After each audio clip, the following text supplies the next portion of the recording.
اللہ جب کسی سے ناراض ہوتا ہے رزق نہیں چھینتا، آب و دانہ بند نہیں کرتا، سورج کو حکم نہیں کرتا کہ اس کے آنگن میں روشنی نہیں پھیلانی، چاند کو نہیں روکتا کہ تیری کرنیں اس کے ویڑے میں نہیں پڑنی چاہیے، بلکہ اللہ جب کسی سے ناراض ہوتا ہے سجدوں کی توفیق چھین لیتا ہے۔ سجدوں کی توفیق چھن گئی تو پھر سمجھو اللہ ناراض ہے، اللہ راضی نہیں ہے۔ اور اگر سجدوں کی توفیق نصیب ہو جائے، کسی نے واصف علی واصف مرحوم سے پوچھا تھا کہ کیسے ہمیں پتا چلے گا کہ ہماری نماز قبول ہو گئی ہے، تو انہوں نے کہا تھا ایک نماز کے بعد دوسری عطا ہو جائے تو سمجھ لو پہلی قبول ہو گئی ہے۔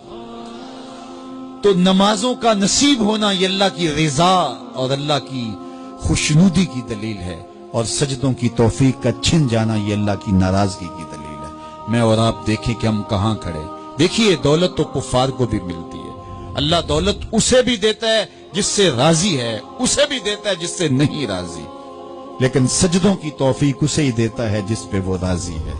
تو 5 گانا نماز شعار زندگی بنا لیجئے، نماز قضا نہ ہونے پائے۔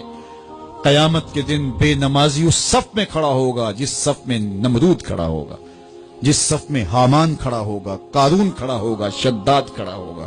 مجھے بتائیے ہم میں سے کوئی یہ گوارہ کرتا ہے ہم اس صف میں کھڑے کر دیے جائیں جہاں دشمنان خدا کھڑے ہوں؟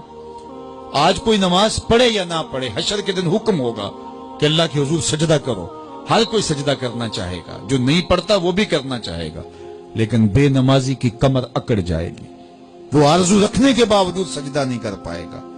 قرآن بتاتا ہے کچھ لوگ جہنم کو دھکیلے جا رہے ہوں گے، انہیں کچھ لوگ پوچھیں گے ما سلککم فی سقر، تم جہنم کو کیوں جا رہے ہو، کیا ہوا تمہیں؟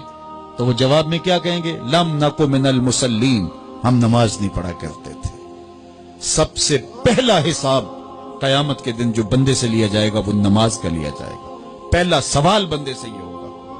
یا چڑیاں بھی رب کی تسبیح بولیں اور اشرف المخلوقات سویا رہے، جب صبح کا وقت ہوتا ہے حشرات الارض بھی بلوں سے نکل کے رب کی تقدیس کے ترانے پڑھ رہے ہوتے ہیں، درختوں کی شاخوں پہ چڑیاں پرندے وہ بھی اللہ کی تقدیس کے ترانے پڑھ رہے ہوتے ہیں، حشرات الارض بھی اس کی تقدیس کے گیت گا رہے ہوتے ہیں، اور اشرف المخلوقات خراٹے لے رہا ہو، اس سے بڑی بد نصیبی کیا ہو سکتی ہے؟